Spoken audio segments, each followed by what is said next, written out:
The mass shootings in Boulder and the Atlanta area have lawmakers and President Biden calling for action on gun control.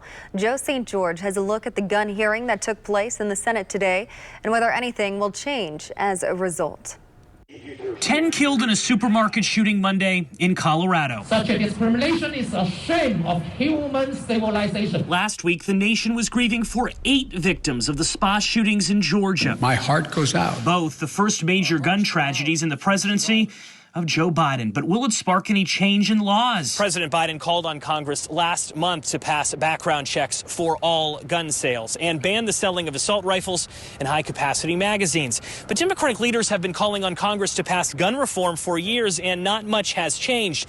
And that very well may be the case in 2021 as well. At least 10 people were killed in Boulder last night. But Democrats on Capitol Hill are at least poised to try holding a gun control hearing in the Senate Tuesday, which was scheduled well before Boulder took place. Each one of them aware of how difficult any change will be. In 2020, the National Rifle Association gave 94% of congressional Republicans A grades and 92% of Democrats F grades. The topic is extremely partisan. Democrats would need 10 Republicans to join them in the Senate to pass any new law. Republican Senator Ted Cruz's speech today an example of why that's unlikely. And every time there's a shooting, we play this ridiculous theater. Of course, the violence could prompt President Biden to issue some gun-related executive orders. It could also prompt Senate leadership to rethink the rules and the votes needed to pass gun laws. For instance, right now, 60 votes are needed to stop a filibuster, and some progressives want that changed or eliminated so gun laws can pass with just 51 votes. While all of that is considered, a nation is left wondering, when will the violence stop? In Washington, I'm Joe St. George. Still ahead on the news at 7, it's more than basketball. March Madness is helping local hotels get back into the swing of things, putting Hoosier hospitality in the spotlight and getting people back to work. Weather 24/7. March Madness will be back in action this weekend for the Sweet 16. Today, a crew from the local company Sport Graphics added the advancing teams to the larger-than-life bracket on the JW Marriott downtown. Definitely a sight to check out while the big dance is in Indianapolis. And hosting the tournament has been nothing but good news so far for Central Indiana's tourism industry. I learned more about the Hoosiers, who are happy to get their hospitality skills back in the game. This bar is not Jennifer Smith's usual stomping grounds. The Hoosier has been with White Lodging for almost 25 years, and before the pandemic worked in the restaurant and cocktail bar at the JW Marriott. Right now, with this business, with the way everything's going, you just got to kind of do whatever you can do. Jennifer has learned to be flexible to keep a paycheck. When she was furloughed in March of last year, she left Indy for Wyoming to work for one of the company's other properties. Now, she's back home in Indiana and back at the JW.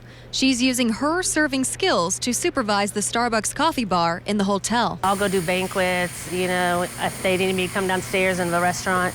So just wherever the business is right now, especially as we get groups and on the weekends, it's bigger. The JW is one of the many Hoosier hotels that closed its doors due to coronavirus restrictions. It reopened after the first few months of the pandemic, and General Manager Phil Ray has slowly been bringing back his staff since last July. Our first goal is to bring back people that have worked with us, and we're going to be reaching out. And once we exhaust that list, then we will be looking out to others, and we'll be posting for positions. His hotel is now one of several that make up the bubble for the NCAA tourney, filling up their rooms and their payroll. That's going to be locking us up with some consistent business and keeping our hotels full and being able to allow us to bring even more people back to work. So we're very excited about that. The NCAA tournament and other events coming back downtown is encouraging news for the state's hospitality industry after a dramatic downfall in revenue due to pandemic closures. Patrick Tam is the president and CEO of the Indiana Restaurant and Lodging Association. According to his numbers, in 2020, Indiana laid off more than 250,000 people in the hospitality industry. We have hotels that laid off in one morning 300, 1,000 plus people in those respective hotels and haven't had more than 20 people back to work since then. Restaurants will see some business from this, but primarily this will significantly help the hotel community. Hotels suddenly will be at 80 to 100% occupied. The NCAA has bought out completely hotels We haven't had that success problem for quite some time. With vaccinations rolling out, TAM forecasts spring events and loosen restrictions should boost business. We're going to do a great job of hosting the NCAA under unbelievable stress and a unique environment. It's all about that flexibility across the board to get Indiana's lodging sector back in business. And numbers that would once concern companies are impressive. We still see some positivity for downtown, but let me be clear, man, that type of business would usually get general managers fired. Now they celebrate if they can generate that type of business. Employers are taking advantage of the opportunity to host the entire NCAA men's tournament and all that comes with it. It's only going to be a springboard for us as we go forward and hopefully bring more conventions and more business to our city. And to let Hoosier employees serve up what Indiana does best. It's Hoosier hospitality. I am very thankful for still having a job. Oh, I was so happy when I found out that we were having the bubble come and so that's going to, I mean, that's huge for us just business-wise and helping, getting people down and making people see that downtown is safe. Many hospitality employers are still looking to hire Hoosiers. The Indiana Restaurant and Lodging Association posts open positions on their website. You can learn more in this story on WRTV.com. At a quick glance here, you can see where thunderstorm chances will spike later in the week. We'll talk about that timing, how much rain to expect, and what happens to temperatures after Thursday. Rivers.com. Retail alcohol sales have fallen for the first time since the beginning of the pandemic. That's according to new data from Nielsen. The research firm says total sales dropped 1.9% for the week ending March 13th. In March of last year, many bars and restaurants began closing their doors or reducing service amid shelter-in-place orders in several states. Retail sales of booze skyrocketed up to 55% in March of 2020. Nielsen says retail sales are still about 20 to 30% higher this month compared to 2 years ago. If you're thinking about taking the dog for a walk here in the short term, if you're in Hamilton County, even say Zionsville and Boone County, then over to Carmel, Fishers, Geist area, just circle the lawn a little bit because the showers are going to move in. Not heavy rain, but enough to get you wet. And this goes from Indy all the way up toward Lebanon, where it picks up a little bit into Clinton County. Larger view, we've had these little rows of showers, this one fading. Here's the next arriving in the metro area and others in the western portion of the state. They'll continue scattered and relatively light tonight. We could have a rumble of thunder in western Indiana. Not expecting any severe weather. You can pick out the spots there where the clouds are at least just a little bit thinner as the stratus clouds have taken over through the day. Temperatures in the low 60s. They really haven't changed much. They will tomorrow, though. We'll be about 10 degrees warmer tomorrow. We'll also be consistently windier with the wind miles per hour as we go through the day. Right now, it's a south-southeast wind, anywhere from 15 to 20 miles per hour. We've had some gusts over 20, and it will stay breezy through the night tonight. Additional showers. We'll pick up the timeline here between 8 and 9. There are the showers northern portions of the state. Those zip to the north and east. As we go into the morning tomorrow, quickly, any lingering showers will come to an end. Then enjoy the mild temperatures.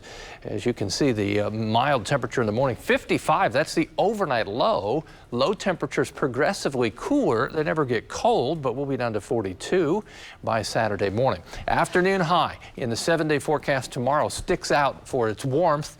Rain and thunderstorm chances Thursday. Some of the rain may be heavy and a couple of the storms on the strong side. 58 as we get to temperatures to end the work week. There's your spike in rain chances with the cold front arriving as we get to Thursday.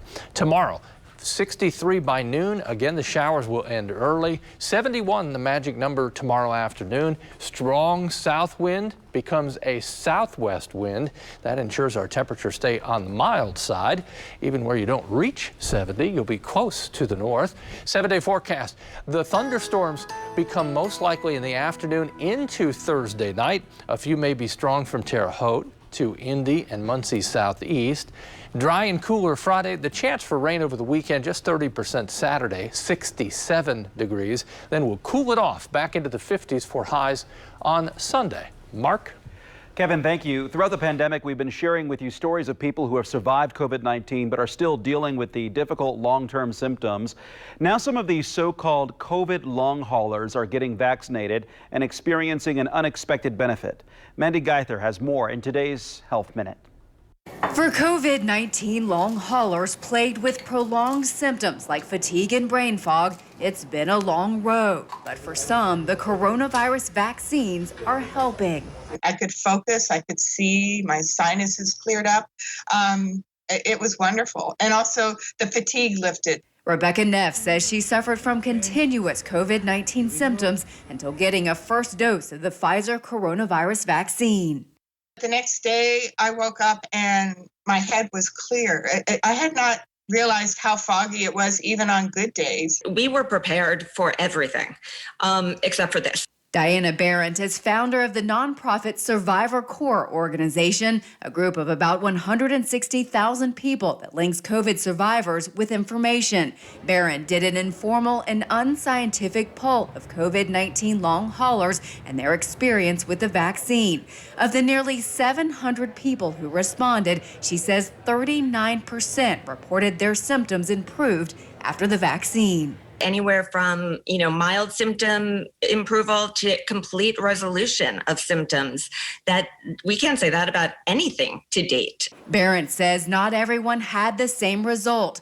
46% of long haulers polled had no change in symptoms after the vaccine, and 15% said symptoms worsened. While more research is needed, some COVID long haulers have hope. I still feel pretty good, and so in another 2 to 3 weeks, I will hopefully get the second one. For Health Minute, I'm Mandy Gaither.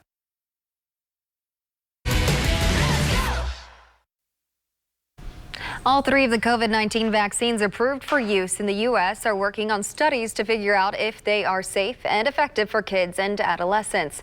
But another drug maker says its vaccine is safe for children as young as 3. Sinovac just submitted the new data to drug regulators in China. The Sinovac vaccine is not available or approved in the U.S. 70 million doses of the vaccine have been distributed worldwide, including in China and Mexico. Researchers say 2 children in the trial did develop a fever, but most participants experienced mild symptoms.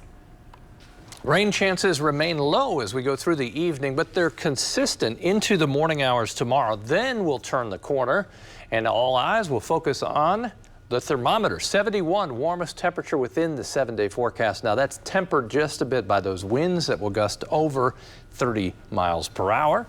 Then we'll have the rain and thunderstorms on Thursday. Amanda? Hey, can't complain about 71 though, Kevin. Thanks for making WRTV your choice for news. We'll see you back here tonight at 11. Enjoy your evening.